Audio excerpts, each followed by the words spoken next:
The Paddy Power Half Hour on Off the Ball. With Paddy Power, the greatest football partnership since Jeff and Heskey.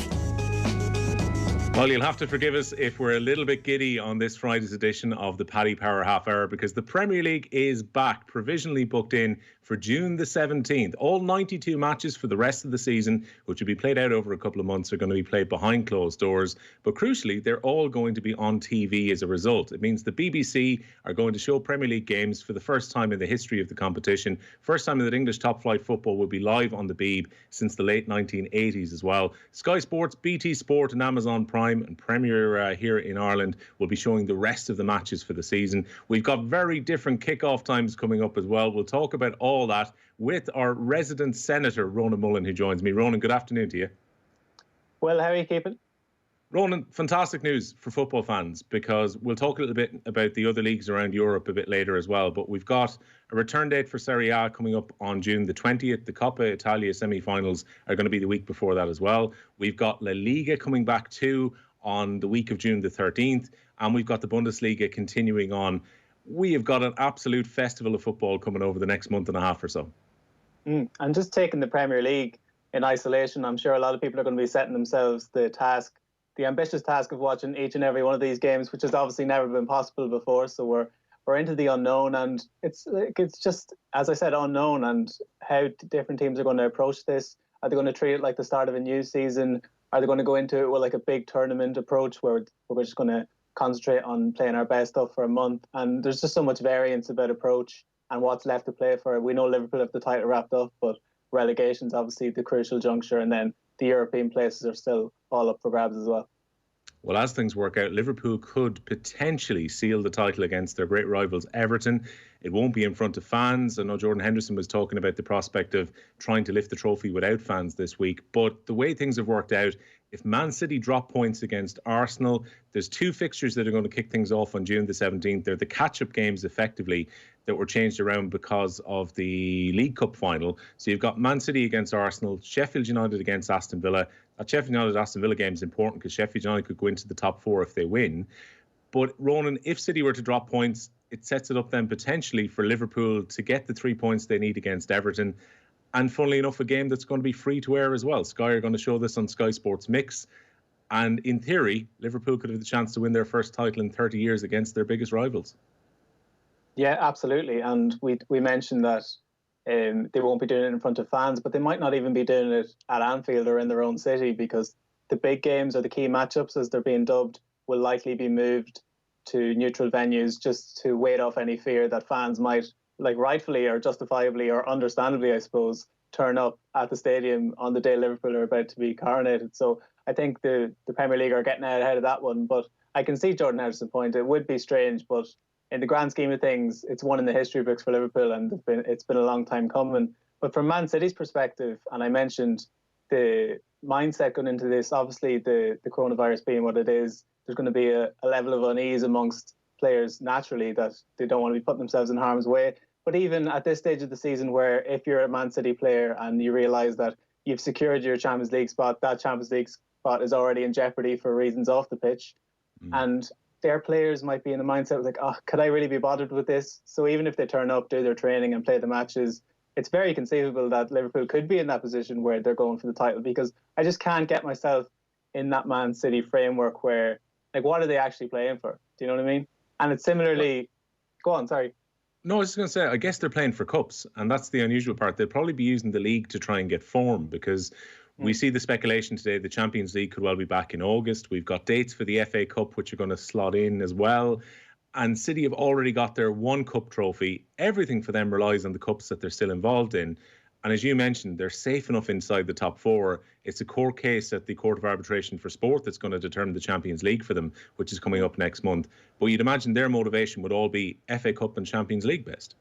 Yeah, playing for places. And the form thing is fascinating. Like, I know Steve McManaman got a bit of stick the opening weekend of the Bundesliga, saying that Dortmund are in good form when they haven't played in 2 months. But a lot of people are going to be doing that. And if you look at the form table, it's not going to tell you any secrets. Fantasy football players won't be able to go off it, I don't think, for this June 17th restart. But like Bournemouth, I think, are the only team in which their place in the form table doesn't reflect their position in the Premier League. So it is a fresh start for these teams.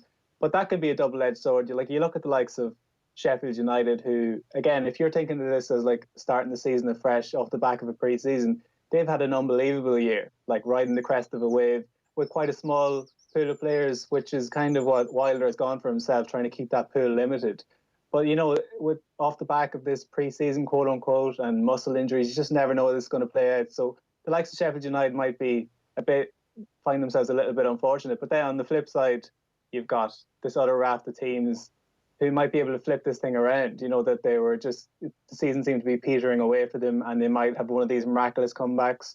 Like off the top of my head, the ones that stick out, that Leicester team in Nigel Pearson's last season, where they seemed dead to rights, but in the last few games they managed to put a run together and stay up. And we all know what happened the following season. And then that Birmingham City team about a decade ago now, where Christoph Dugarry was parachuted in and managed to turn the whole thing around. So there is precedent for teams to have a late surge, but there's just so many unknowns, isn't there? Like the home advantage thing is obviously the Bundesliga first 2 weeks have proven that home advantage is basically null and void at this point, where there's been more away wins than home wins. So you just don't know. It's kind of open season a little bit. Yeah, and even if you are at home and you're like Borussia Mönchengladbach and you decide to put in cardboard fans or this idea of Zoom screens going up as fans, they're kind of laughed at. But the teams are trying to do something to try and get an advantage at home, and it has not been working so far, even if that's piped in crowd noise. They've tried all sorts of things in South Korea and in the Bundesliga so far. But as you mentioned, you've got Bayer Leverkusen getting spanked at home, which probably wouldn't have happened if fans were in the stadium. And I've no doubt that Borussia Dortmund would have had a better chance of beating Bayern Munich if the yellow wall had been there on Tuesday night. It's interesting from a broadcast point of view. You mentioned, Ronan, that people can see all the games. We have an entirely new schedule for the matches for just the period that this Premier League has to be completed, I should stress. This won't be into next season. But from the start of the games on the 17th, Friday matches will be at 8 o'clock from now on. On Saturday, you can potentially see 4 rounds of games, 12:30, 3 o'clock, 5:30, and 8 o'clock is the new kickoff time. And on Sunday, which would be very relevant to our listeners on News Talk and Off the Ball, Sunday matches at 12, 2, 4:30, and 7. Monday, 8 o'clock. And then midweek matches will be scheduled Tuesday to Thursday at 6 o'clock and 8 o'clock, which will have a real Europa League feel about it. There is that possibility, Ronan, we might have a bit too much football, but that's a lot of game slots that have made available there. Yeah, and you just wonder, this blank slate, it's a once in a generation thing, where we've seen it in other sports, and we talked about it during the week, where basketball are looking at their format and they're trying to finish their season as well, and they're considering introducing a World Cup style group stage where all the teams are pulled together. And people who follow basketball will know that sometimes the regular season can drag a little bit and games can feel a little bit meaningless. So they're also taking this as an opportunity to maybe start things again. And similarly with the golf last week, I think there will have been learnings from how that was put together from a broadcast point of view. So for football, this is definitely one of those things. And the 3 p.m. kickoffs are going to be really interesting, because that seems like such an archaic rule where 3 o'clock games are blacked out in the UK specifically. And we all know in this brave new world, Will, if you really want to see that game at 3 o'clock, you're going to find a way to watch it on the internet. Do you know what I mean? So I just think the broadcasters are going to be looking at that strongly and thinking sort of leveraging the situation as it is at the moment. And if it goes well, and I'm sure it's going to break all broadcast records, it's going to blow them out of the water. So I think they're going to have that leverage to maybe reconsider expanding the football coverage. And the BBC, as we said, that's such an interesting departure. First time in about 30 years that the BBC have live football. So as Adam Hurrey said on Twitter, it's going to be interesting watching games in the BBC, and when someone gets booked, not assuming they're going to get sent off, or when someone comes out as a substitute, they're not going to score the winning goal. So I'm looking forward to seeing how the BBC treat it. Yeah, it's going to be a genie out of the bottle moment when it comes to the rights, because I think once the 3 o'clocks are dropped, and I know these are exceptional circumstances where they got permission until the end of the current season. You look at Spain at the moment, where La Liga went to court against the Spanish Federation so that they could play games on every day of the week. Up until now, there was protection for matches for the second and third flights to be played elsewhere in the week. These rules, when they get stripped away, Ronan, they don't necessarily get restored if they go well. Yeah, that's exactly it. And you're going to have the numbers to point to. And we know that this is a numbers-driven thing, where if people are tuning in for these 3 o'clock games, like I presume the thing back in the day was that if you show the games on TV, people are less likely to attend the game in person. And it's something that we've seen in the GAA as well, where they've tried to limit games, especially during the qualifiers. But I just think in the day and age being as it is, technology being as it is, I think the Premier League need to take ownership of this. So I don't know whether in future maybe have a Premier League pass for those 3 o'clock kickoffs where if you're a member, you get to see the 3 o'clock specifically and let BT, Sky, Amazon Prime divvy out the blockbuster games, as it were. But I think this is definitely, there's no coming back from this, I think. This is going to be a turning point. This is not going to be a one-off, in my opinion. And it might be no harm for the League of Ireland not to be back until the end of August, having to clash with all this European football over the next while. It would have been messy if they had been clashing their seasons, particularly in June and July. Ronan, the teams that might benefit from the lockdown, we mentioned some teams who were in good form, and it's unfortunate for them that football shut down in mid-March. I think of the likes of Burnley, Sheffield United, who are going really well. But the 2 teams that probably stand out, we were talking about this a couple of weeks ago, are Manchester United and Spurs, because you only get 2 of their best players back in Marcus Rashford and Paul Pogba, who were pretty much written off for the rest of the season, but they returned to training this week. Son Heung-min has completed his military training, which is a big boost to Spurs along the way, and he's back in training after his broken arm. And Harry Kane is back from that hamstring injury. Those 2 teams look very different now to how they looked in the middle of March. Yeah, and we all remember the enduring image of those last couple of weeks was Atlum Jose Mourinho, who seemed to have exploited his process of being really happy coming into a new club and then being really depressed by the end of it. He seemed to get through all those phases pretty quickly. And as you said, all those injuries didn't help, but they're going to be replenished. And similarly, Manchester United all of a sudden have this unbelievable slew of riches in midfield, where I think most Man United fans probably thought they were ever going to see Bruno Fernandes and Paul Pogba playing together on FIFA. But now it's very conceivable that they're going to get at least a few games of the 2 of them together. Like I presume at the back of his mind, I don't know who pulled the trigger on the deal, if it was Solskjaer or Woodward, but they were probably thinking long term that Bruno's going to slot in for Pogba.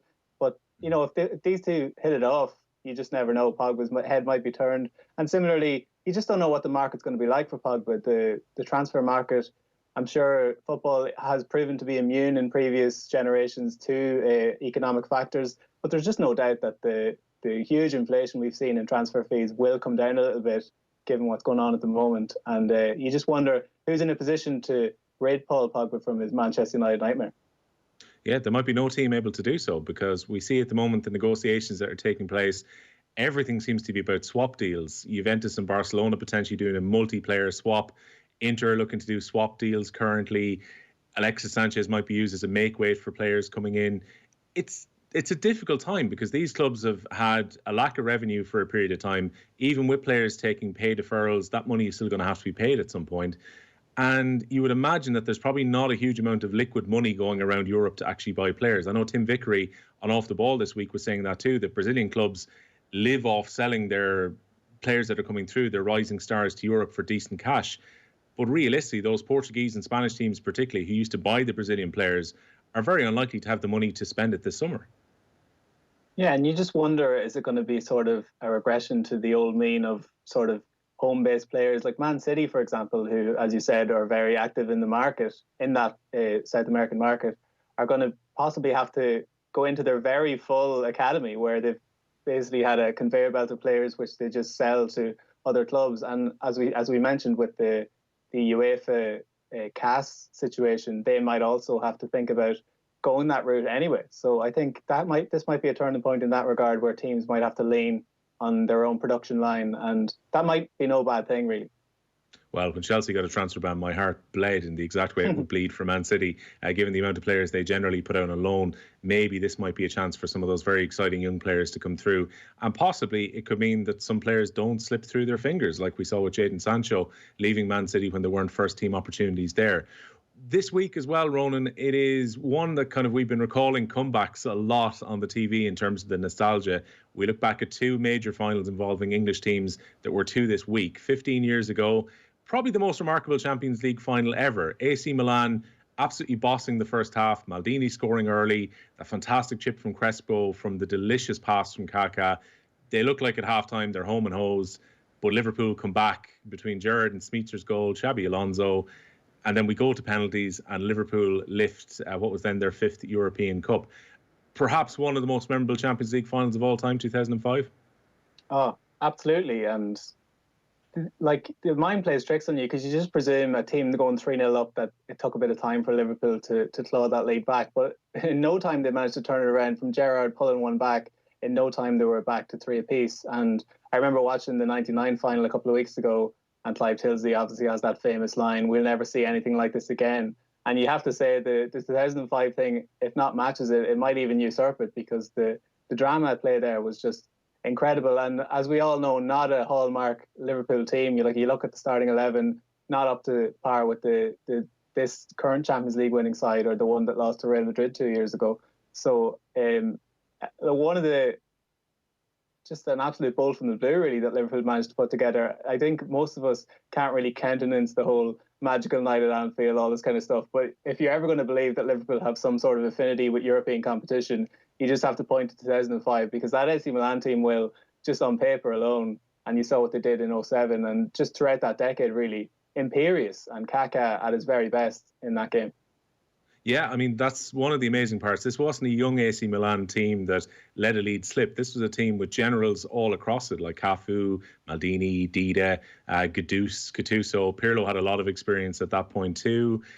And you're just thinking, this is the exact team that you would back to lock it down. We'd watched a horrific final between Juventus and AC Milan a couple of years previously, where there was barely a shot on target at Old Trafford. There's no way I thought that AC Milan would allow the momentum to be wrestled away by Liverpool in the way it was. And the thing about Liverpool that was kind of unusual in that final too, is that in their run to the final, Liverpool have been really good at scoring and then denying opportunities to the opposition. We remember the semi-final where Garcia scores early against Chelsea in that second leg. They scored against Juventus and then were able to be hard to break down. That's kind of what you associate more with the Rafa Benitez team, rather than the chaos that they created early in the second half to get themselves chances and get back into the game. And what we have to remember too, because again, you say the mind plays tricks, Ronan, they still had half an hour after that where Milan could have got back in and scored again. And Jerzy Dudek made some good saves. He made a particularly brilliant double save from Shevchenko in extra time to make sure they didn't go behind two. So Liverpool had to kind of dig it out even after they got it back to 3-3. In my mind, it's kind of funny. I remember Milan being ahead. I remember Liverpool getting level, and I remember the penalties. But when I rewatched it on Virgin Media during the week, I forgot there was 25 minutes, half an hour, where the game was up for the grabs. Yeah. And you make a very good point about the vintage of that Milan team and all the rumours. Like, we try to reverse engineer how something like this could possibly happen. But you can't imagine any conversations in that dressing room with the likes of Maldini and Stam. Like, how could they... It can't have been complacency. It had to be more Liverpool. Liverpool came out with basically a totally different game plan in that second half. Because as much as we like to talk about Rafa Benitez being tactically astute, and it has been borne out in his career so far, but like, to start that midfield, like, to be so overrun in the first half, it was almost staring in the face to bring on Didi Hamann at half time and sort of shore things up. And it was almost, you look at that substitution at the time and you think, oh, he's just trying to, as I said, shore it up and maybe keep things respectable. But in actual fact, it was the turning point in the game. And I suppose it's hard from Milan's point of view, when they even subconsciously went back out there for the second half just to go through the motions and find themselves back in a dogfight. I can totally understand why they weren't able to get the job done. But as you said, it's incredible to think that this wasn't a smash and grab. Milan had the chance to settle themselves and created a host of chances. And even the penalty kicks, which people like to call a lottery, I'm not so sure about that. But Milan had a toss of a coin chance there to win the game, and Liverpool still managed to close it out. So they deserve enormous credit for that. Yeah, and Jerzy Dudek saving penalties from two very accomplished penalty takers in Pirlo and Shevchenko to help Liverpool win that penalty shootout too. We remember the other comeback/collapse, depending on which side of the fence you're on, which is 99. I was watching Teddy Sheringham on Sky Sports News during the week, and he was saying that when Ferguson decided to push him on and to go for a very forward approach late in the game, they felt they were going to score. But the thing that kind of stood out to me when I was watching the game back was Lothar Matthäus when he came off. He really thought that game was won. He was getting all the high fives and the claps, and he was sitting down in the Barcelona night and looked as if there was just a case of, my team is going to hold out for a few more minutes and then we're going to win. Just remarkable how United kept going. And you mentioned Clive Tilsley. His commentary is so perfect on that game. It's as if he had a script. Like, and I know Enda, the producer, has been doing some movie reviews, football movie reviews, and I can't think any commentary could have been scripted better than Clive Tilsley, just point for point, beat for beat, from the last, I suppose, 9 minutes of the real time in that game. It's just incredible for people to watch back. It's as if he knew what was going to happen. And just watching that game back again, I was quite young when it happened at the time, but my memory of it was that Bayern battered United for the entire game. And you look at the highlights, and that would be borne out because they hit the woodwork multiple times. But I think in the grand scheme of things, United actually had a lot of the ball in that game. They just couldn't create much with it. And it wasn't until maybe the last third where they started to create some chances. And you felt something was coming. And the commentators in that game basically said they fancied that if United got one, they might get two. I'm not sure they thought they were going to get the two in injury time. I presume most people thought it was going to go to extra time. But even it was significant. And I don't know if we retroactively look at this. I don't know what you think. But United are always pegged as being quite cavalier, the Manchester United way, where they never stop attacking. But it was significant that having equalised, they didn't just rest on their laurels and think, right, I can't believe we're back in this. Let's build for extra time. They actively went and tried to get the winner, and it proved to be a stroke of genius in the end. Yeah, it's one of those kind of Ferguson things. He's willing to roll the dice from time to time. And that season had a feel about it that United could get themselves out of situations. We remember back the FA Cup semi-final where it looked like Bergkamp is going to score the penalty and the treble never happens, probably if he scores that. You got Ryan Giggs' remarkable goal. You've got United not playing particularly well on the day where they sealed the title, but they still just about did enough. And then they get to a Champions League final where I think the creative side of things was definitely hurt by Blomqvist playing slightly out of position, Beckham playing out of position. You're patching together a midfield there, and York and Cole didn't get the type of supply that they had earlier in the competition. So United were, I think, not really hitting their normal patterns during the match. And then it was just a case of, look, let's roll the dice in the final stages. We'll get Sheringham and Solskjaer on. And then Beckham's set-piece delivery helps in both cases because you could see that Bayern weren't comfortable defending either of those corners. Peter Schmeichel goes up and plays his part in the first goal. Sheringham flicks it in. And then United are determined to keep going for it. And you could see that Bayern doubts started to creep in. And I just remember Sami Kuffour hitting the ground after Solskjaer's winner. And I don't think he got back up until the end of normal time as well. It was just a crushing moment for Bayern Munich, who I'm pretty sure with 88, 89 minutes gone, they were sure it was going to be a case that they were going to finish a treble of their own, but not to be, and United win. And it's just that kind of remarkable moment of history.